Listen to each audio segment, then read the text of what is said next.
Sinubukan nga pala guys namin maglambat at dumiskarte ng pang-ulam ngayong araw. At grabe guys, iba't ibang klase ng mga isda yung nahuli natin. Napakaganda rin guys ng spot kung saan kami nagsaing at nagluto nitong mga nahuli naming isda. Kaya samahan nyo kami guys sa adventure at sa food trip natin ngayong araw.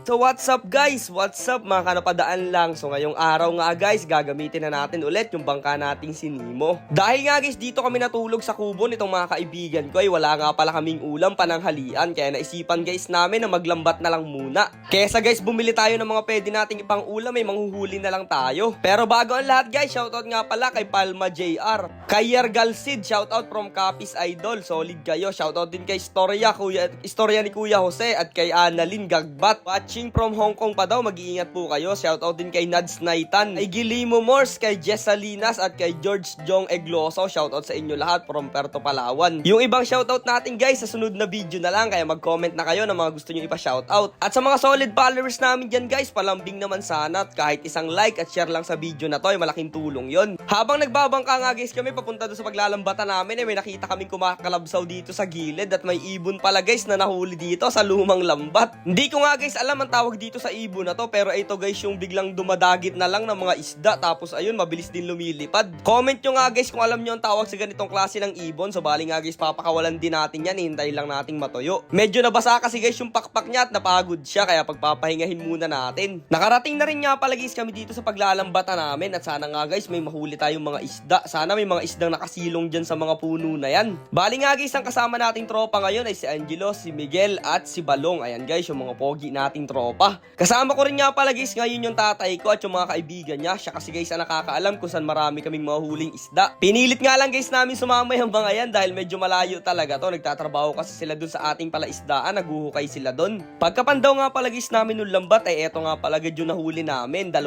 perasong isdang talakitok na sobrang sarap sinigang. Sobrang nakaka-excite talagang higitin itong mga ganitong lambat dahil hindi mo alam guys kung anong pwede nyong mahuli. Dito naman guys sa susunod na batak namin lalambat ay nahuli naman namin yung tinatawag naming managat. Eto nga pala guys ay kaya managat ay nangangagat nga pala yung isda na yan. Wala lang guys, share ko lang. Medyo madala nga guys yung nahuhuli naming isda ngayon dahil malinaw guys yung tubig at hindi ganun kalabo, kaya siguro nakikita nila yung mga lambat. Pero okay lang yon, kailangan lang talaga natin dumiskarte ng pang-ulam ngayong araw. At eto nga guys, may napasama pang isdang bagaong. Sabi nga guys ng iba kumakain daw yan ng ta.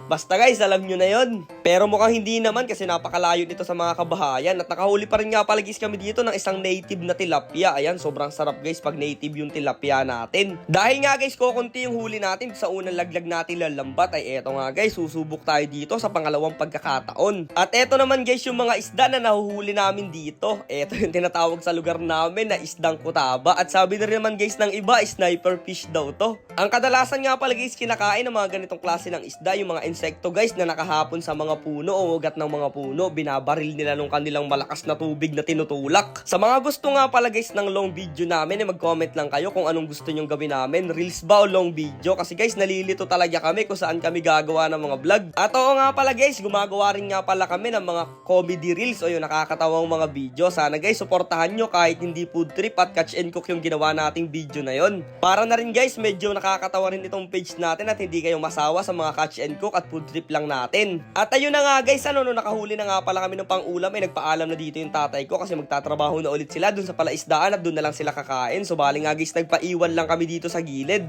At syempre dito na naman guys kami naging Boy Scout. Sabay-sabay kami nangahoy dito kasama itong mga kaibigan ko at napakaganda rin guys ng place na napili natin. Dahil nga guys wala pa kaming sinaing ay nagsaing muna kami dito sa napakaputi naming kaldero. Grabe guys, mala Boy Scout na naman talaga ang galawan, para nagbabahay-bahayan lang. Pagsasabay na nga pala guys namin ng pagluluto, yung sinaing tsaka yung ulam dahil medyo magtatanghali na rin guys. Syempre nagugutom na naman tayo at alam nyo naman guys na buhay natin ang food trip. Eto talaga guys yung mga napakasarap na feeling o banding yung magtutropa. Tingnan nyo naman guys yung lugar na napuntahan natin, napakatahimik. At masaya kami na inaibabahagi namin yung mga ganitong klase ng adventure ng buhay namin. Lalong-lalo na guys sa mga kabataan ngayon na puro cellphone na lang. Subukan nyo guys lumabas at eto yung buhay na matutuklasan o mararamdaman ninyo pagkasama nyo yung mga kaibigan nyo. Napakasaya at wala talagang paglagyan yung ligaya pag nakarating kayo o nagawa nyo yung mga ganitong bagay. Eto nga guys yung mga memories na binubuo na naming magkakaibigan na hindi namin makakalimutan. Kasi guys, tumatakbo ang panahon na tumatanda tayo, hindi tayo palaging bata. At wait lang guys, may sumilip. Yan nga pala yung tropa ko si Angelo. Sulitin natin yung mga oras o mga araw na malakas pa tayo at mag-adventure at gumala na. Kasi guys, yung pera mababalik pa natin pero yung oras ay hindi na. So ayun guys, kain tayo.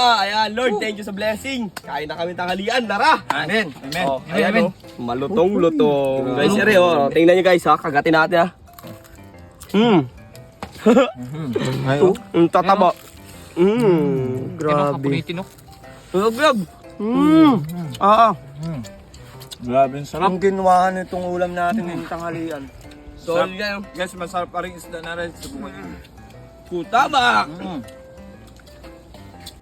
Sulit na sulit guys yung food trip namin dito. Sarap kumain ng mga pinaghirapan at nahuli nyo. Kaya kung nakarating ka guys sa video na to, isang like at share sana sa video na to. Malaking tulong na yon. At patuloy mo sana kaming samahan sa mga susunod na food trip. At syempre sa mga masasaya pa nating adventure na gagawin. Kaya hanggang dito na lang muna guys. Mag-iingat kayo palagi. Kita-kits na lang ulit sa mga next adventure natin.